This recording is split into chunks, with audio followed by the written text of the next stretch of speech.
di wilayah tersebut. Dan sementara itu terjangan badai Aida terjadi di tengah peningkatan kasus COVID-19 daerah selatan Amerika Serikat. Dan untuk informasi selengkapnya, kita bergabung bersama dengan rekan Virginia Gunawan, jurnalis VOA di Alexandria, Virginia, Amerika Serikat. Ya, selamat pagi waktu Indonesia. Virginia, bagaimana kondisi terkini daerah jalur badai Aida ini? Ya, Marvin dan pemirsa Metro TV, saat ini tim pencarian dan penyelamatan sedang menyisir daerah di mana badai Aida ini menerjang di daerah, terutama di daerah Louisiana ya. Nah, sejauh ini didapati bahwa satu orang meninggal akibat tertimpa oleh pohon dan listrik, seperti tadi yang sudah disampaikan, listrik dan internet pun putus. Total dari antara negara bagian Mississippi dan Louisiana itu ada sekitar 1 juta rumah tangga yang listrik mereka itu terputus, dan kami tadi sempat berhubungan dengan salah satu diaspora Indonesia yang ada di New Orleans, juga menyampaikan bahwa saat ini mereka kesulitan untuk bisa mengisi daya telepon mereka, sehingga mereka sangat berhati-hati untuk menggunakan atau mengontak atau berkomunikasi dengan teman-teman lainnya supaya bisa menyimpan daya telepon mereka masing-masing. Nah, dari hasil analisis ekonomi yang sudah dilakukan sejauh ini diperkirakan dampak ekonominya memang tidak akan sebesar badai Katrina pada tahun 2005 yang lalu. Namun dari pantauan udara yang dilakukan saat ini diperkirakan sekitar 10 miliar dolar Amerika Serikat menjadi dampak ekonomi dari badai Aida tersebut. Dan dari saat ini memang badai sudah mulai mereda dan sudah dikategorikan sebagai badai tropis, dan saat ini mengarah ke timur laut Amerika Serikat, jadi akan melintasi negara bagian Kentucky, Tennessee, lalu nanti diperkirakan pada hari Rabu malam akan berakhir di negara bagian Massachusetts, Marvin. Ya, Virginia, dikatakan bahwa badai tidak akan sekuat badai Katrina pada tahun 2005 yang lalu. Namun, bagaimana sejauh ini kerusakan yang dilaporkan di negara bagian Louisiana sejauh ini?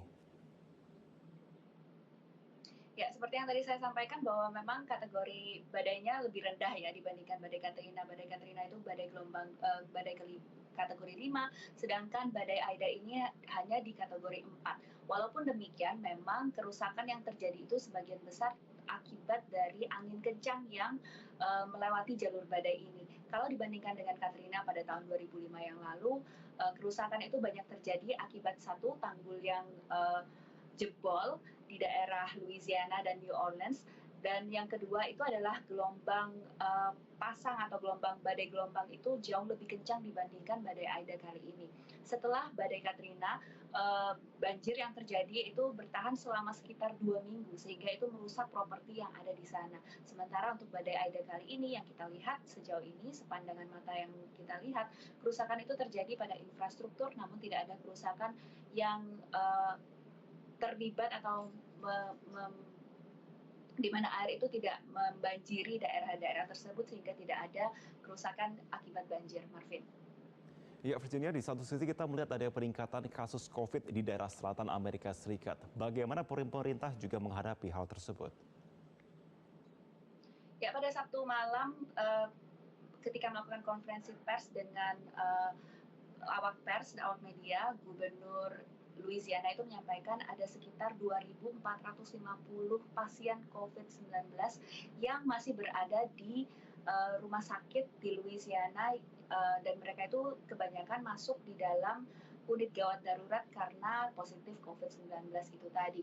Nah, hal ini biasanya itu kalau misalnya ada peringatan badai atau peringatan bencana alam, pasien-pasien ini di-discharge atau dikeluarkan dari rumah sakit. Namun karena ketidakmampuan mereka untuk dimasukkan ke shelter atau ke tempat penampungan atau dikembalikan ke rumah karena ketakutan akan penularan yang lebih tinggi lagi, itu membuat mereka ditempatkan tetap di dalam rumah sakit, dengan konsekuensi bahwa kemungkinan mereka bisa kekurangan daya listrik di dalam rumah sakit atau tidak mendapatkan perawatan yang optimal. Perlu kita ingat juga bahwa di negara bagian Louisiana itu adalah salah satu negara bagian dengan tingkat vaksinasi terendah di Amerika Serikat. Hanya 49% warga dewasa 18 tahun ke atas itu divaksinasi di negara bagian Louisiana.